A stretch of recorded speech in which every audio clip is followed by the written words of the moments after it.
नमस्कार साथियों, आप सभी का स्वागत है मेरे यूट्यूब चैनल में।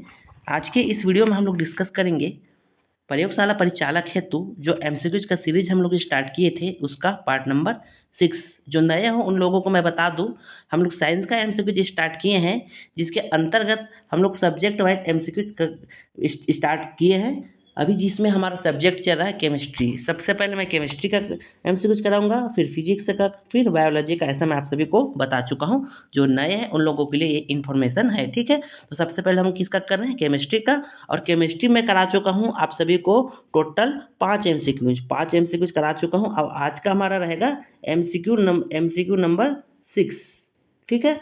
और इसके साथ ही साथ मैं आप लोगों को बताना चाहूँगा कि जितना भी मैं एमसीक्यूज कराया हूँ उसका पीडीएफ विद आंसर के साथ मेरे टेलीग्राम चैनल में आप सभी को मिल जाएगा।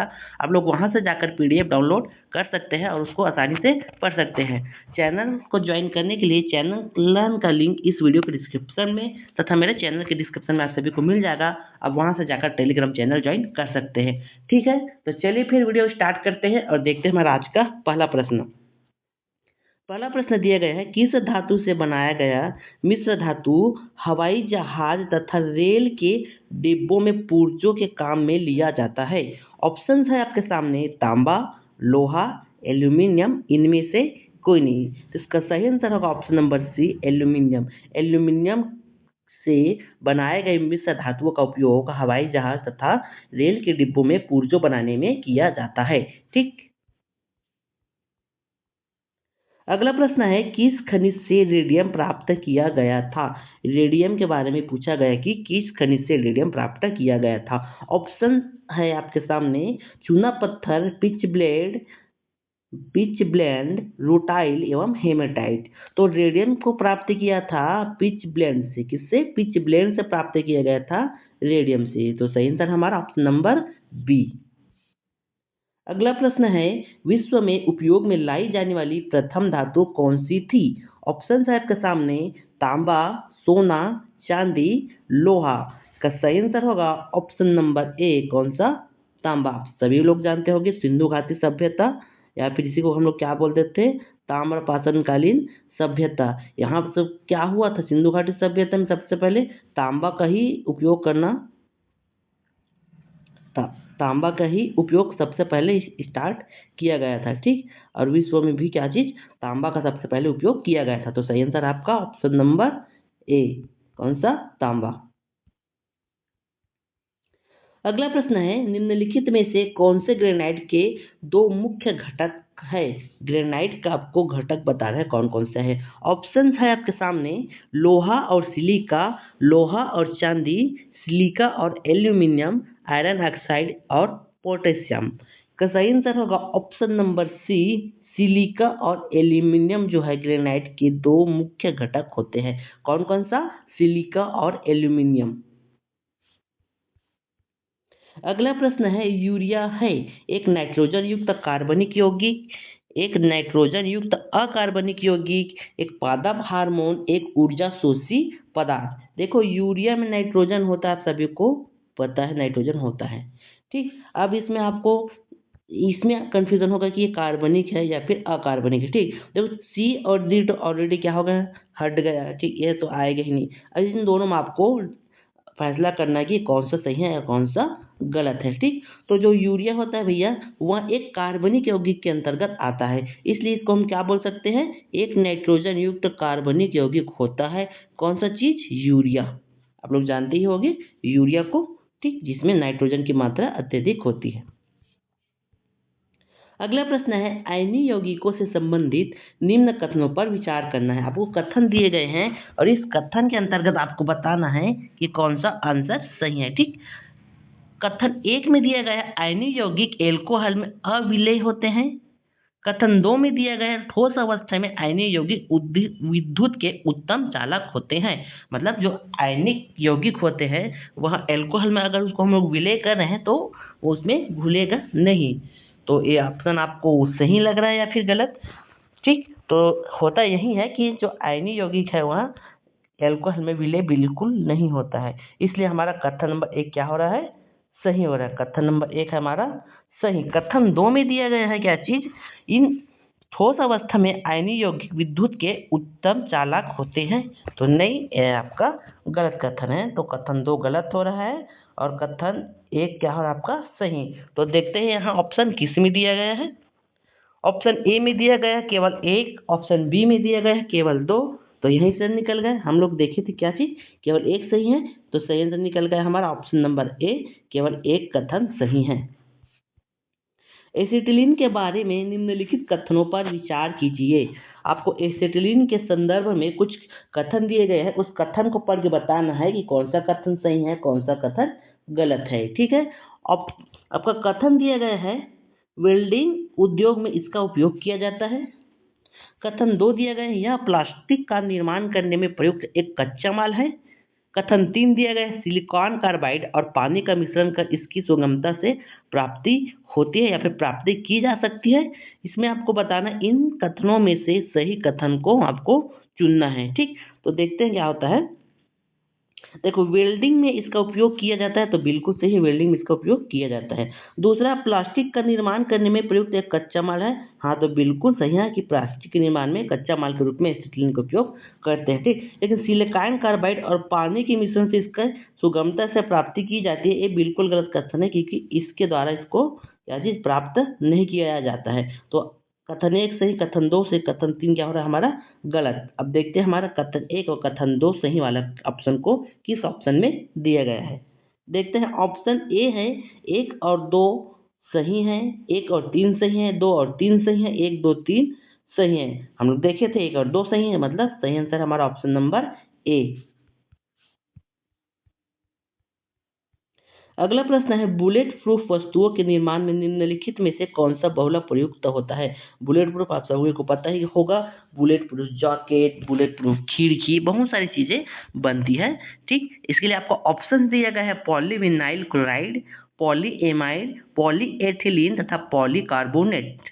इसका सही आंसर देखें तो इसका सही आंसर है ऑप्शन नंबर सी, पॉलीकार्बोनेट का उपयोग किया जाता है बुलेट प्रूफ वस्तु के निर्माण में। किसका? पॉलीकार्बोनेट का। अगला प्रश्न है निम्नांकित में से एक बुलेट प्रूफ जैकेट बनाने में किसका प्रयोग किया जाता है। आपको इसमें बताना है कि बुलेट प्रूफ जैकेट में किसका प्रयोग किया जाता है। ऑप्शन ए है रेशेदार कांच, ऑप्शन बी है गन मेटल, ऑप्शन सी है शीशा और ऑप्शन डी है लेमिनेटेड या फिर पतलिट कांच। इसका सही आंसर होगा ऑप्शन नंबर डी, लेमिनेटेड कांच का उपयोग करते हैं किसके बुलेट प्रूफ जैकेट बनाने में। ठीक है, अगला प्रश्न देखते हैं बुलेट प्रूफ जैकेट के निर्माण में किस बहुलक पदार्थ का उपयोग किया जाता है। देखो, बहुलक पदार्थ आया तो अलग है, और एक पदार्थ बस पूछा गया तो मैं या फिर कांच भी पूछ सकता हूँ उसको कि बुलेट प्रूफ जैकेट बनाने में किस कांच का उपयोग किया जाता है, तो लेमिनेटेड कांच का उपयोग किया जाता है। ठीक, एक प्रश्न थोड़ा सा अलग है, इसमें क्या पूछा कि किस बहुलक पदार्थ का पूछ दिया गया। ठीक, इसमें आपको बहुलक के नाम दिए जाएंगे। ठीक, ऑप्शन ए है नायलॉन 66, ऑप्शन बी है रेयॉन, ऑप्शन सी है केवलर एंड ऑप्शन डी है डेक्रॉन। इसका सही आंसर देखें तो इसका सही answer option number C, Kevlar. ठीक, ये प्रश्न 1-2 बार आ चुका है। ठीक है, अगला प्रश्न है निम्नलिखित में से कौन सा बहुलक बुलेट प्रूफ खिड़की बनाने में उपयोग किया जाता है। देखो, यहाँ पे बुलेट प्रूफ क्या था, जैकेट, यहाँ पर बुलेट प्रूफ खिड़की के बारे में आपको पूछा गया है। इसके लिए आपको ऑप्शन दिए गए हैं पॉलीकार्बोनेट, पॉलीयूरेथीन, पॉलीस्टारीन तथा पॉलीएमाइड। अगर इसका सही आंसर देखें तो इसका सही आंसर निकल के आता है पॉलीकार्बोनेट। आप लोगों को मैं बताया ही था स्टार्टिंग में, क्या चीज अभी देखे थे ना इससे पहले, जस्ट उसका और पहले वाले क्वेश्चन में, कि किस पदार्थ का उपयोग किया जाता है, तो पॉलीकार्बोनेट का देखे थे। ठीक, तो क्या चीज, पॉलीकार्बोनेट का उपयोग बुलेट प्रूफ खिड़की बनाने में उपयोग किया जाता है। ठीक, अगला प्रश्न है सिरका किसका जलीय विलयन है। आप लोग इसको जानते हो, बहुत किए हैं इसको 10th क्लास में, आप लोग इसको अच्छे से बता सकते हो। सही आंसर है कौन सा, एसिटिक एसिड या फिर एसिटिक अम्ल। अगला प्रश्न है सिरका का रासायनिक नाम क्या है। ऑप्शन ए है एसिटिक अम्ल, ऑप्शन बी है ब्यूटेरिक अम्ल, ऑप्शन सी है फार्मिक अम्ल और ऑप्शन डी है टार्टेरिक अम्ल। इसका सही आंसर आप लोगों को पता ही होगा कौन सा है, एसिटिक अम्ल। एकदम सरल सा क्वेश्चन है और आता भी है भाई, ऐसा नहीं सरल तो नहीं आएगा, इंपॉर्टेंट क्वेश्चन है सब चीज। अगला प्रश्न है सिरके में कौन सा अम्ल पाया जाता है। ऑप्शन ए है लैक्टिक अम्ल, ऑप्शन बी है सैक्ट्रिक अम्ल, ऑप्शन सी है मैलिक अम्ल और ऑप्शन डी है एसिटिक अम्ल। देखो वही प्रश्न है लेकिन थोड़ा सा इसको घुमा घुमा के पूछ दिया गया, इसलिए मैं इसको ऐड किया हूँ एमसीक्यूज में ताकि आप लोग इसको अच्छे से समझ सको। ठीक, कौन सा है? एसिटिक अम्ल। सिरका का आया तो डायरेक्ट आप लोग एसिटिक अम्ल ही लगाना, मैक्सिमम एसिटिक अम्ल ही आएगा। अगला प्रश्न है सिगरेट के धुएं में मुख्य प्रदूषक है। सिगरेट जो लोग पीते हो वो लोग अच्छे से बताओ कि सिगरेट पीने से जो धुआं निकलता है उसमें कौन सा घटक होता है। ऑप्शन ए है कार्बन मोनोऑक्साइड एवं डाइऑक्सिन, ऑप्शन बी है कार्बन मोनोऑक्साइड व निकोटीन, ऑप्शन सी है कार्बन मोनोऑक्साइड व बेंजीन एंड ऑप्शन डी है डाइऑक्सिन व बेंजीन। सब लोग इसको लगाएंगे क्योंकि पता है निकोटीन रहता है करके, ये भाई निकोटीन रहता है नशा होने के लिए ये रहता है निकोटीन, ऐसा प्रदूषण फैलाने के लिए नहीं रहता है, तो ये गलत है, इसको मत लगा देना। कोई निकोटीन तो रहता है, एड में बहुत देखे हैं तो हो सकता है यही आगे सर करके, ऐसा नहीं है। इसका सही answer option number C carbon monoxide व बेंजीन, कार्बन मोनोऑक्साइड के साथ बेंजीन निकलता है। अगला प्रश्न है निम्नलिखित में से किस देश में गैसोलीन में एथेनॉल मिश्रित करना कानूनन अनिवार्य कर दिया गया है। ऑप्शन ए है चीन, ऑप्शन बी है यूके, ऑप्शन सी है स्विट्जरलैंड एंड ऑप्शन डी है ब्राजील। का सही आंसर होगा ऑप्शन नंबर डी, ब्राजील में ऐसा किया गया है। क्या चीज कि गैसोलीन में एथेनॉल को मिश्रित करना एक लीगल कर दिया गया है। निम्नलिखित में से कौन सा युग्म सुमेलित? ऑप्शन ए है silver iodide horn silver, option B है सिल्वर क्लोराइड कृत्रिम वर्षा, ऑप्शन सी है जिंक फास्फाइड चूहे का विष एंड ऑप्शन डी है जिंक ऑक्साइड फिलोस्कर उल। इसमें आपको बताना है कि कौन सा युग्म सुमेलित है या फिर सही है। ठीक, तो देखो सिल्वर आयोडाइड को हॉर्न सिल्वर बिल्कुल नहीं करते, ये ऑप्शन नंबर ए तो हो रहा है आपका गलत। Option number B silver chloride की कृत्रिम वर्षा है तो एकदम गलत है, सी देख के जान जाओगे आप लोग। ऑप्शन सी है जिंक फास्फाइड चूहे का विष, ये आपका सही आंसर है, जिंक फास्फाइड चूहे के विष को कहा जाता है। ठीक, तो सही आंसर ऑप्शन नंबर सी। अगला प्रश्न है फोटोग्राफी में कौन सा अम्ल प्रयोग किया जाता है। ये बहुत ही एकदम बेसिक क्वेश्चन है। फोटोग्राफी में क्या चीज उपयोग किया जाता है? हम लोग फोटो तो खिंचवाते हैं लेकिन पता नहीं कि कौन से अम्ल का उपयोग किया जाता है। एक दैनिक जीवन से प्रश्न दिया गया है। ऑप्शन ए है फार्मिक अम्ल, ऑप्शन बी है ऑक्जेलिक अम्ल, ऑप्शन सी है सैक्टिक अम्ल एंड ऑप्शन डी है एसिटिक अम्ल। सही आंसर होगा इसका ऑप्शन नंबर बी, कौन सा ऑक्जेलिक एसिड का उपयोग किया जाता है कहाँ? फोटोग्राफी में। अगला प्रश्न है निम्नांकित में से कौन सा एक प्राकृतिक बहुलक नहीं है। प्राकृतिक बहुलक नहीं है उसको बताना है। ऑप्शन है आपके सामने ऊन, रेशम, चमड़ा, नायलॉन। तो जो नायलॉन है वह आपके प्राकृतिक बहुलक के अंतर्गत नहीं आता है। ठीक, ये आपके कृत्रिम बहुलक के अंतर्गत आता है। अगला प्रश्न है फोटोग्राफी में कौन सा अम्ल प्रयोग किया जाता है। वही चल प्रश्न रिपीट हो गया है जी, छोड़ो हटाओ इसको, जानते हो भी है।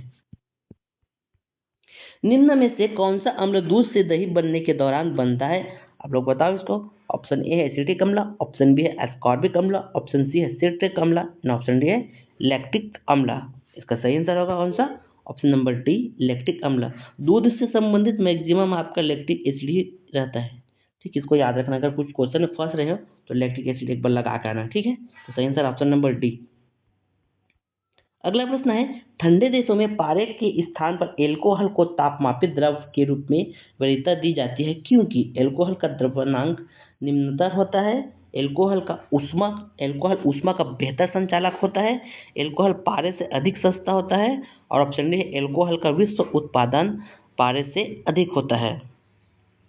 तो देखो इसका सही आंसर क्या होगा।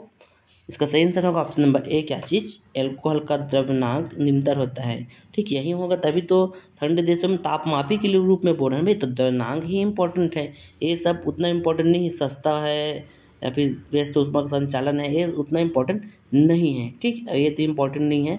विश्व उत्पादन में पारे से अधिक होता है, ये भी गलत, ये भी गलत, ये भी गलत। सही है आपका ऑप्शन नंबर ए। प्राकृतिक रबर का बहुलक है। ऑप्शन ए है एथिलीन, ऑप्शन बी है आइसोप्रीन, ऑप्शन सी है एसिटिलीन एंड ऑप्शन डी है हेक्सेन। इसका सही आंसर होगा ऑप्शन नंबर ए, कौन सा? एथिलीन। एथिलीन जो है क्या होता है? प्राकृतिक रबर का बहुलक कहलाता है। प्राकृतिक रबर निम्नलिखित में से एक का बहुलक है। ऑप्शन ए है ब्यूटाडाइन, ऑप्शन बी है एथिलीन, ऑप्शन सी है आइसोप्रीन, ऑप्शन डी है स्टाइरीन। देखो प्राकृतिक बहुलक के बारे में पूछा गया कि यह किससे मिलकर बना होता है, ठीक। तो इसके लिए सही आंसर होगा option number C isoprene. Isoprene का बहुलक होता है हमारा प्राकृतिक रबर, ठीक। अगला प्रश्न है निम्नलिखित बहुलकों में से कौन सा प्रोटीन से बना है। ऑप्शन ए है रबर, ऑप्शन बी है कपास, ऑप्शन सी है ऊन एंड ऑप्शन डी है जूट। इसका सही आंसर होगा ऑप्शन नंबर कौन सा सी ऊन। ऊन जो है आपके किससे बना है, प्रोटीन से बना है। अगला प्रश्न है निम्नलिखित में से किसके निर्माण में फिनॉल का उपयोग किया जाता है। ऑप्शन ए है पीवीसी के, नायलॉन के, पॉलीस्टाइरीन के, बेकेलाइट के। तो फिनॉल का उपयोग किया जाता है आपके बेकेलाइट के निर्माण में।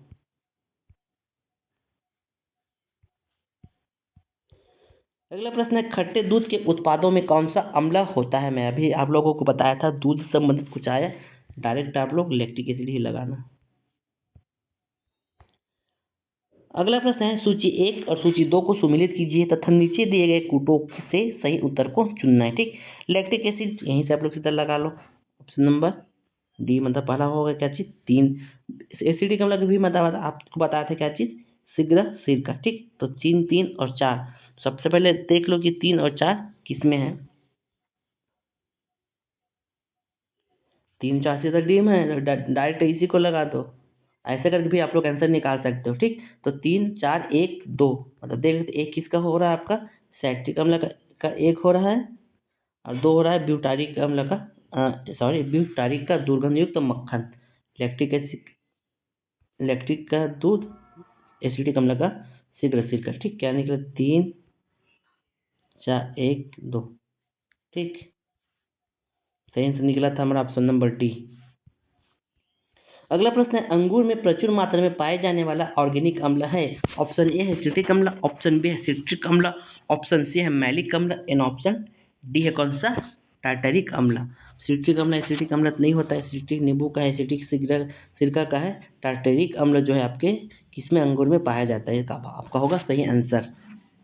अगला प्रश्न है निम्नलिखित में से कौन सा कार्बनिक अम्ल अंगूर, इमली तथा केला में प्रचुर मात्रा में पाया जाता है।